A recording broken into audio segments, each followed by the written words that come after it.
So in fighting games, there are so many different types of attacks, but recently I have been thinking that we do kind of focus a lot on the competitive side of fighting games, and so do the devs. There's not a lot of weird or unique moves anymore, even with weird or unique characters. So today in this video, I asked Galwinquote, Lord Galwinquote, to help me out with this because I think you have a very interesting angle compared to some people. I don't know if people have seen your YouTube channel, but you talk about some, and I'm supposed to be like the anime guy, and you talk about games that I have not touched. Yeah, I think, you know, we're focusing on jank moves, and I only play jank games. So every move in these games are jank. So I think I have a good spread of. We're gonna get nicher as we go. You know, this might come up in a mystery tournament one day that you're gonna learn tech that I'm gonna give you. Okay, so. All right, start us off. Or we're gonna start kind of niche and get more niche, but more people talk about Vampire Savior than actually play it. So I think. So true, bestie. I think I'll still show some stuff that people don't know about. I don't know about you, LordKnight. I know you're a VSAF connoisseur yourself, but this is my favorite fighting game of all time. I don't think anything comes close. From the aesthetics to the actual mechanics, I think it's full of soul and love, and there can never be anything like it. And part of the reason why it's so cool is because so many characters have so many unique interactions and stuff that is not competitive. In a game full of characters with insane options, you also have a lot of goofy options. So, you know, you got Lilith. She's a mid-tier. You know, a good thing about Vampire Savior is that they made all the waifu characters hard to play, except for QB.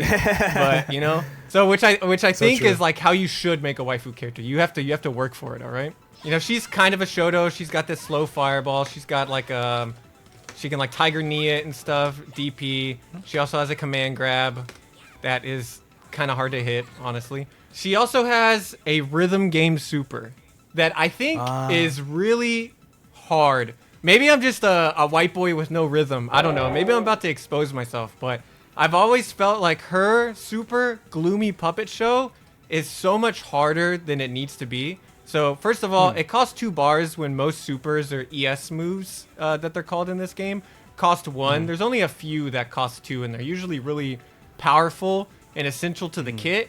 But her 2 bar is...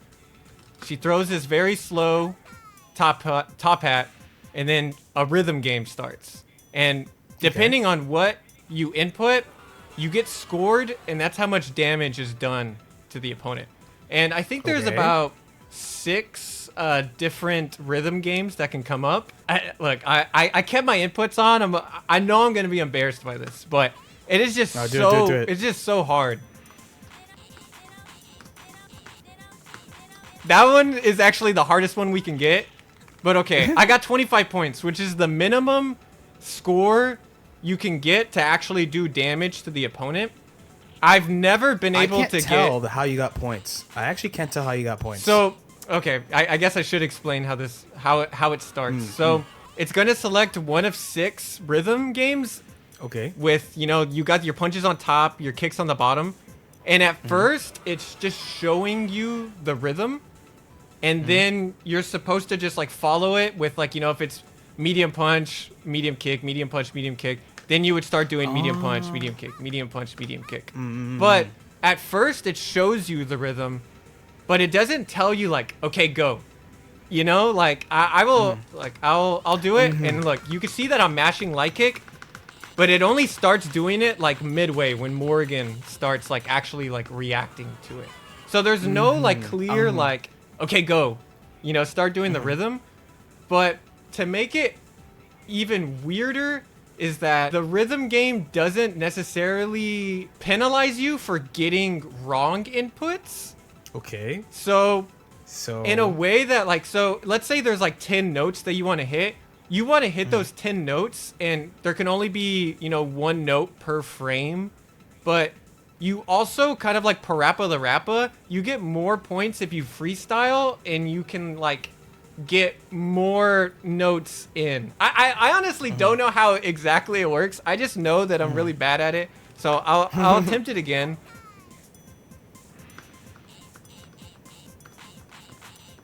this one's so hard. But there's some hard ones and easy ones. See, there I got 0 points. I don't know how I got 0 points. Like, I obviously had to hit one of them, right? So.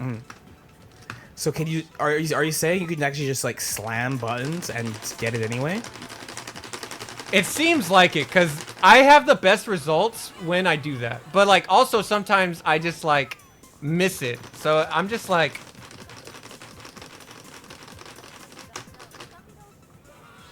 you know, that's not the best example. This is a weird move. This is actually a pretty weird move. And yeah, it's also really bad. Miss. It's really slow. An interesting thing is if you activate her Dark Force, you know, she creates like an illusion. She can throw too? Yeah, she also throws it too, which is kind of funny.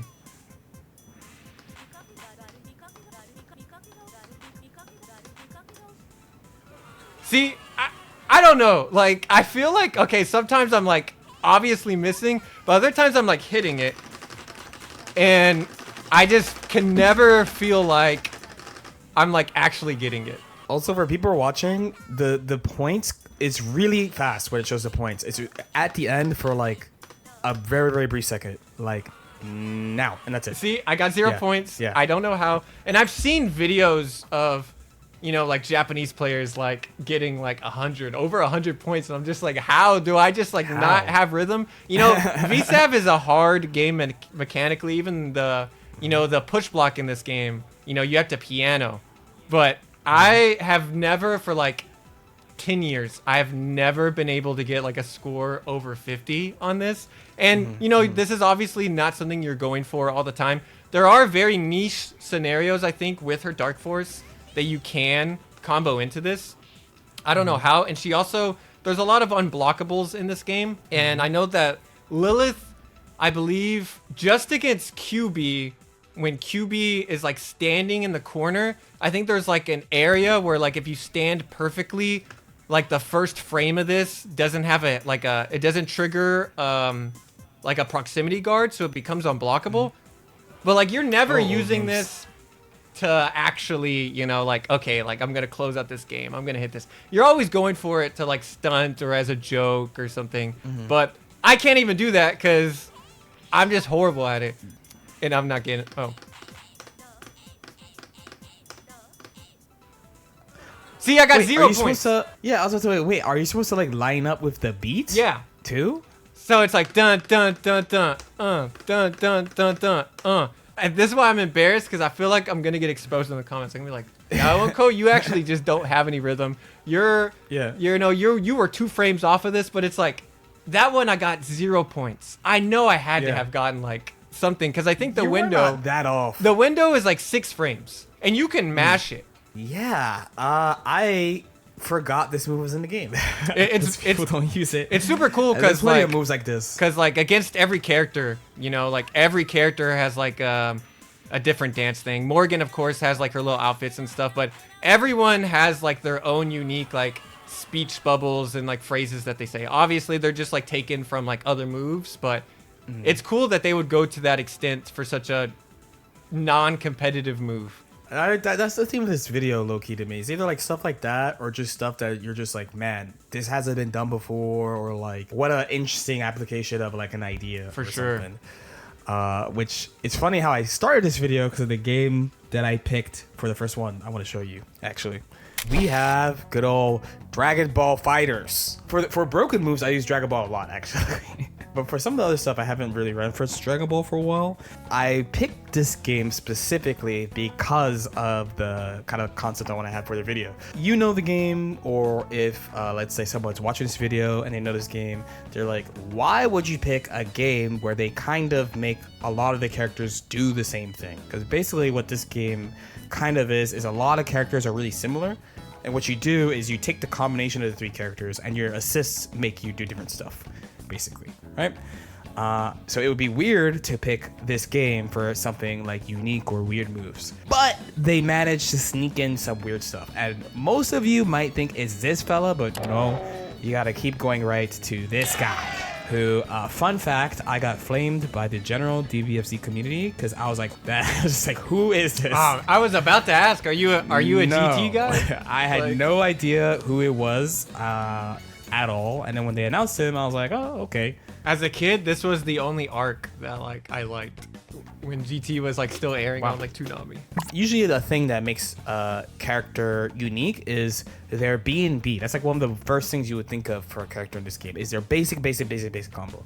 Someone who's versed in this game would be like, well, everyone has different combos. So all of the advanced combos for a character are different. But one thing about this game is once you learn like Goku or Vegeta, you can just mash out a B&B with any character. So I haven't played this game for a very long time, and I can still do the basic Dragon Ball BNB. It's like a bicycle, you never forget. He cannot do this. Try to make something up, but he has just a bunch of... Yeah, he goes horizontal, like this is okay, and it's just I remembered he had this. If I did the normal knockdown, which would have been this, it probably wouldn't work because he throws you hard. He just does different stuff. Every character in this game also has multiple special moves, and he has a lot of the important ones like dive, and he's got an up grab. I'm a big fan of up grab in this game. Generally, this game's special moves are just quarter circles, and occasionally a character will have a down, and that's what we're going to talk about. It's baby's tutu. Okay, what are you talking about? There is no tutu. The move actually does not activate until a character dies. So now Frieza's dead.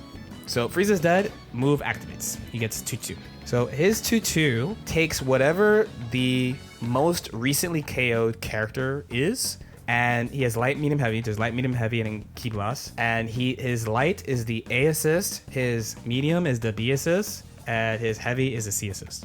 I know you just said you didn't know who Baby is, but like in the lore, you know, his whole story thing is that he eventually like takes over Earth. Yes. So actually, when he released, I thought this was really interesting too. It applies to the most recently KO'd character, right? So if both characters are KO'd, then he's just gonna take whoever you killed most recently.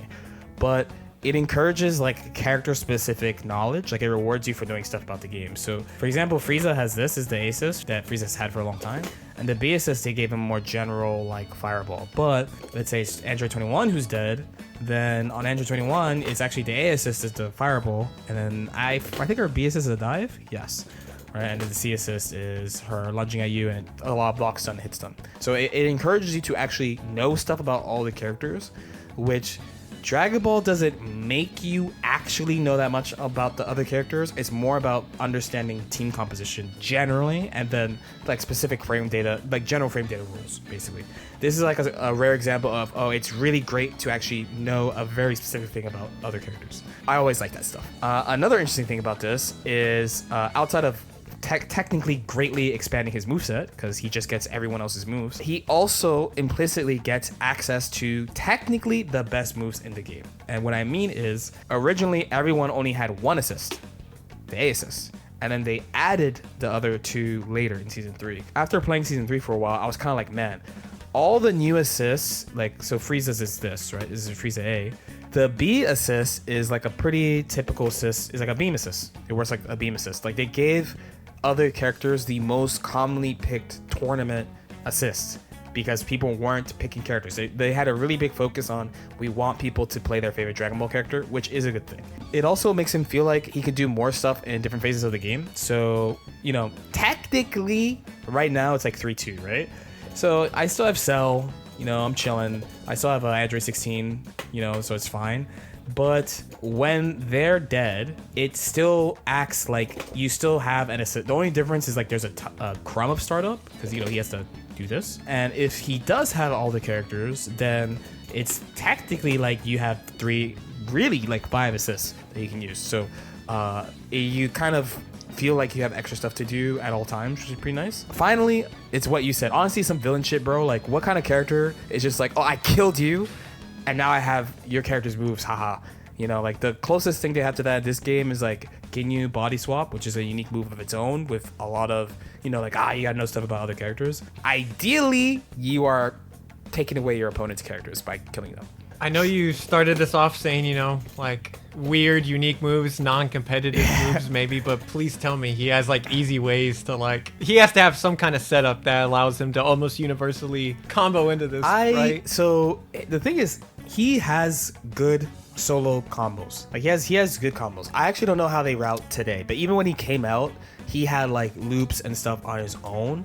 And a lot of the application of this, if you think about like the competitive aspect, is that people are playing the same characters, so you get access to like some of the best assists depending on who does.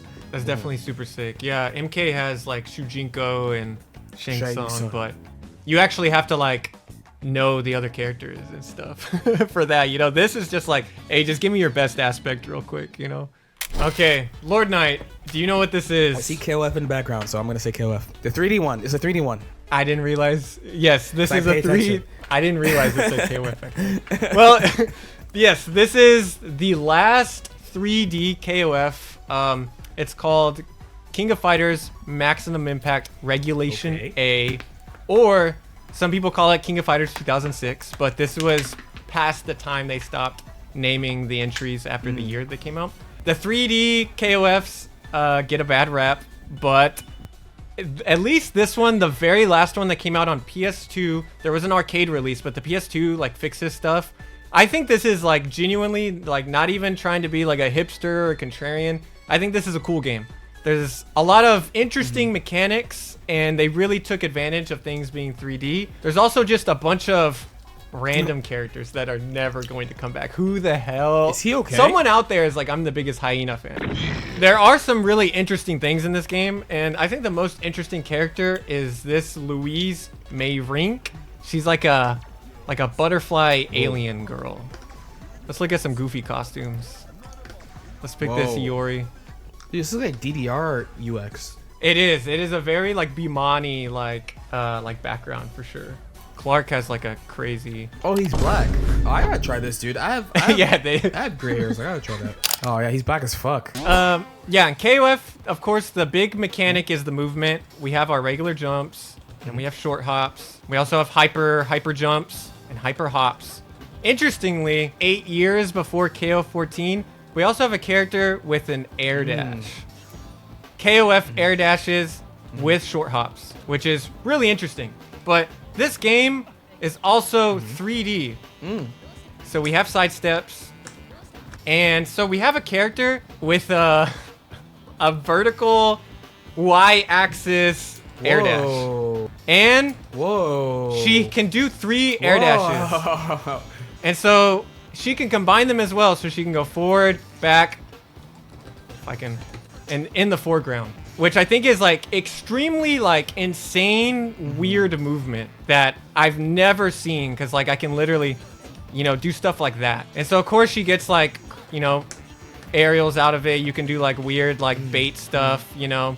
A lot of characters have like strings, like 3D strings. So if I just mash what would normally just be like the C button in KOF, you know, I get this whole thing. And you know, it puts her in the air, and I can also like unblock. Whoa. You know, really weird stuff like that. In the earlier games, she had like some pretty busted combos. I haven't messed with Regulation A like too much out of besides like just training mode stuff, and I think she doesn't have a lot of her like really goofy stuff because she is a sub boss. So maybe that explains like why she has like this crazy movement. I mean, a lot of her strings put her in the air. Like this is, you know, this is just me mashing B. You start with a mid, it goes low, and then it goes like to a high. You know, like she can like air dash off stuff like that, which is just like really ridiculous. And she has this move that just like stalls her like crazy. And so she can jump, air dash, and then, you know, just like stay in the air forever. And since it is like a 3D game, whenever you're in the corner, you have like weird just camera movement. So she can do like a bunch of like very ambiguous things. I don't think she's considered like very strong, but just like the fact I had never like seen anything like that. Yeah, there's a lot of kind of just like crazy, like ridiculous options that she can like get for that. And just like, you know, continue her pressure like crazy. And whenever there is a guard bar in this game, once it's like filling back up, you're just like, you can't block that entire time. Just very interesting movement. I am with you. I have never seen anything like this. I was just like, dude. And the original air dash, it looks like an Injustice air dash. Like it has a little recovery. But when you cancel it, it looks a lot faster. And especially... yeah, you drop, like the gravity is so like ridiculous. And especially the air dashing in the X-axis. Am I right? No, the Y-axis. I think it's Y. Air dashing towards and away from the screen. There you go. That is literally something I've not seen before. I was like, whoa, that was kind of crazy. Hey, who knows? We might see this in Tekken 8 Season 3. Or at this point, we might be seeing some stuff like that in that game.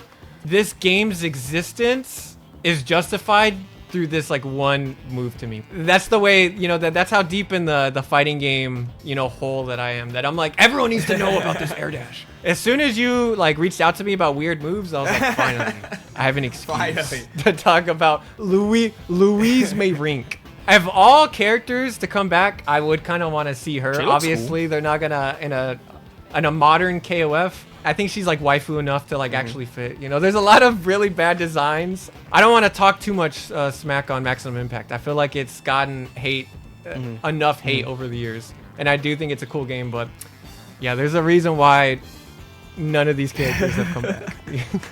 You were real. You did go pretty niche. I'm gonna bring back a fan favorite for our next game. So we're back. It has returned, HNK. Yes, I have really been enjoying talking about this game. Me, the tournament player, I look at this game, I'm like, man, this game is bad. But the fighting game enjoyer is like, man, this game has so much interesting stuff to talk about, and maybe some lessons to be learned besides like, because everyone's just like, infinite, TODs. We are once again going to talk about fan favorite. When I say fan favorite, I mean fans of the fighting game. One of the villains in the game, Jockey. We're going to talk about Jockey once again. Before I actually explain what I want to talk about, I need to explain a system mechanic. So what I'm going to do is I'm going to get two characters. I'm going to get Shin, who funny enough, that's the first character I picked in this game. And I'm going to get Mr. Hart. Why these two specific characters? When you look at the HUD, you're going to notice there's a guard gauge. And if you don't play the game, you'll be like, okay, it's just one of those games. Now I'm gonna pick two different characters. I'll pick our pro tag, Kenshiro, and I'm gonna pick Rao, one of the, I guess the final villain from the anime. When these two fight, there is no guard gauge. And the final combination of characters I want to show you is we're gonna use Kenshiro again because he's cool. We are going to get Mamiya, the only female character in the game. And here you will notice that only Mamiya has a guard gauge. So this game has a guard rank system. I kind of don't know why. So Mr. Hart being a big body, okay. But the game has two rules for determining when a guard gauge is on the screen. One is if a character is heavier than the other. So the Kenshiro is heavier than Mamiya, so he doesn't have one, she does. The second rule is if the two characters are the same weight and they're not midweight, because there are only three weights. There's heavyweight, so this guy right here, he's a heavyweight. They're like, he's the same weight as Mr. Hart. I don't know why, but these guys weigh the same, according to the game. Not my game, I didn't code it. The game also says that these two characters are the same weight, like that, because they are, according to the game, they are the same weight. So these two characters are light. So if they fight a character heavier than them, pretty much they'll always have a guard gauge, by the way, is the expectation. Which means that the midweight characters will not have a guard gauge, which leads us to talk about why I wanted to talk about Jockey in this context. So these characters don't have a guard gauge. It's very important. He'll block my stuff, he'll block my mids. Nothing's going on. But let's set him to crouch this time. When he blocks crouching, there's a statue of himself. What is this statue? He's just blocking as normal. But if you give me a little bit, I'm about to boost to get in there. There, do you see that? I broke the statue. So his low block is considered like special. Don't want to say it's a move per se, but he specifically can be broken when he blocks low because he blocks with this statue that you can actually break. And one thing about this is that each time you break it, it actually takes longer for you to break it the next time, which sounds like a great idea, except as you might recall, this is the TOD game. So if this happens a single time against a competent opponent, you're dead. This is death. Anyone can do this, so it's not determined by rank. So this is a quality in the game. I actually made a short about Mamiya where I was like, she has this thing that no one else has a problem with in this game. It's a disadvantage. So this time it's Mamiya time. She's strong. She can break this statue eventually too, with some pressure and some boosts. There you go. And that's a TOD right there. Whenever he's going against a heavy and he does have a guard gauge, does him crouching with the statue affect his guard gauge as well, or is it like two separate gauges? To my understanding, it's two separate gauges. Apparently, there's a very rare niche situation where both can happen at the same time, and I think it prioritizes the standard guard break over this. I want to say benefit, but it's not a benefit because like you literally get punished for block, like doing like one of the first things you learn in a fighting game, which is like block low, is that it takes longer to break the statue than it does to break someone's standard guard. That's nice. That's a nice little thing. But still, it's the fact that exists in general. It's also shows me a commitment to like valuing the source material, because there's some moves in this game that are like reference to source material that are like the Lilith move you showed, where it's like, this thing is cool, you don't have to use it, but it's in the game. He actually has one of these moves. I showed it in the previous one. I showed it to Crofts. He has a command grab super that I'll show you real quick. Maybe you've seen this move before. Yes, this is a command grab where you have to guess his name. That's a great reference to the show. Is it usable? You could flex on somebody and it has like a good return and stuff, and you could do another thing from the show. But again, this is something that I feel like in a modern fighting game is a lot harder to do, because they also kind of want it to be competitive, so they don't want to have like a lot of throwaway stuff or moves that are like specifically not good moves, or at least don't have like something you could do with it. And this thing would never be allowed. Yeah, it's not only just like a competitive thing, but also like games are just so expensive now that it's, why would you waste development on something that is dumb? I never thought of it like that too. I was kind of just like, like, damn, we're really gonna put one character where he just like no matter what thing they do to kind of make it okay that exists, it just sucks that it exists. It's like being tall in a fighting game. Like generally being tall in a fighting game low key kind of sucks, because you have to deal with all this extra shit. Like it's easier to hit you. People can do more mix-ups to you. They also usually make your buttons slower for whatever reason, and like all that stuff. And then for him, they're like, oh yeah, maybe they didn't know. Maybe they didn't know. They didn't know the game was gonna turn into what it did. But they're like, oh, we're gonna make it so like, oh, we'll give him more guard gauge secretly, but like you can break his low guard specifically because of something, and then it just sucks for him more and more and more and more as time goes on. Yeah, it's always real crazy seeing like non-optimized H&K like the first year it came out. Like if you watch like the 2005 like SBO or something, it's like, oh, they're doing cool stuff, but they're not killing you because you like looked the wrong way, Before French bread was French bread, before they made Melty Blood, they were known as Watanabe Seisakujo. And they were heavily inspired by a little game called Asuka 120%. And they decided to make a fighting game based on a bunch of like popular visual novels at the time. Most of the characters here are going to be from a visual novel called Two Heart, but you also have other fighting game references like, that's just straight up Ryoko from Asuka 120%. The main character just straight up has Asuka's moveset, but it's kind of interesting that, before they went all in on Melty Blood, which of course is a fighting game based on a visual novel, they were already doing that. And it sounds crazy, but like it was a very extremely small team. And I think Queen of Heart 98 and Queen of Heart 99 sold like 100,000 copies, which were like hard copies at like conventions and stuff. I started with Melty, of course, right? And like when you were going around the characters, I had this memory of like, okay, people are playing MVC2 and like CVS2, and I'm like trying to boot up Melty. I think they see this. Like they didn't see Melty Blood, they just see that because you're scrolling. It's just various anime girls. This video is like weird, unique moves.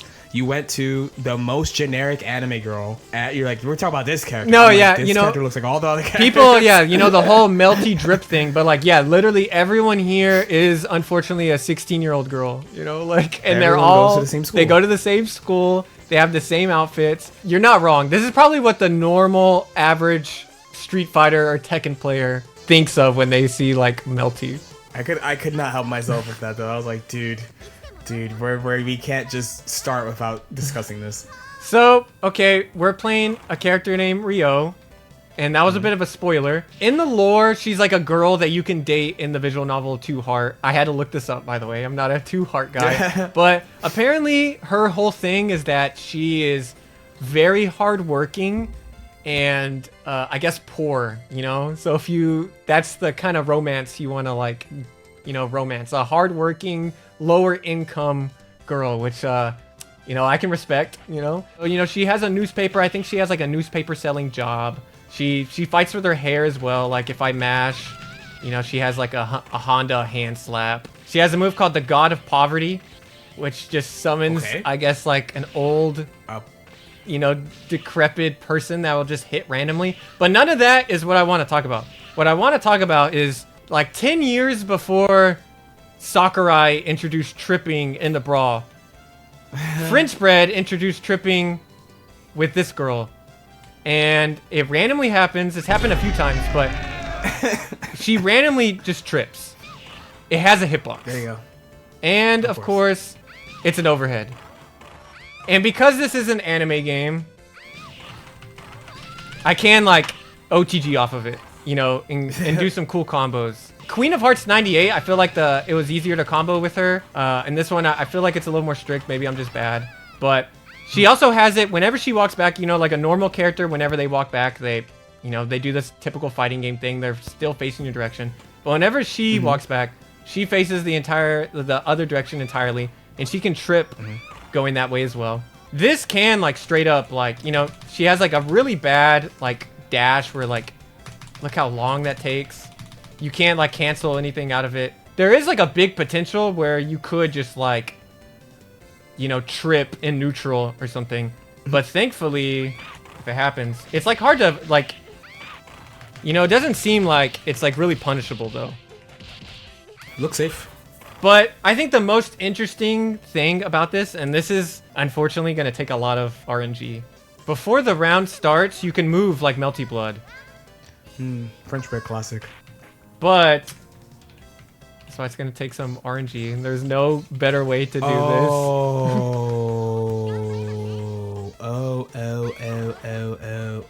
She just did it like right there. You can trip. You can unblockable them? It is unblockable. Because you can't block during round start. And you can't attack normally either. So you can't get like a combo off of it. But you can get an unblockable trip before the round even starts. Before the round starts. It is kind of rare where I have no comment. I'm just like, damn. You have a RNG unblockable. It just happened. You have an RNG unblockable and it knocks down. I mean, it's RNG, I guess, so it's okay. But like, dude, what? I read that it was unblockable, and so let me actually test it before we get flamed in the comments. I get flamed in the comments. Okay, good luck. Ah, fuck! It is blockable. Okay, you can. Okay. All right, let's restart that. Okay. Let's restart that. All right. Yeah. Yeah. I mean, honestly, we can leave that in. I'm gonna leave that in. We learned that's blockable. Okay. If it was unblockable, it makes sense that you can block it because you can move around before the round. But it is okay. I don't know.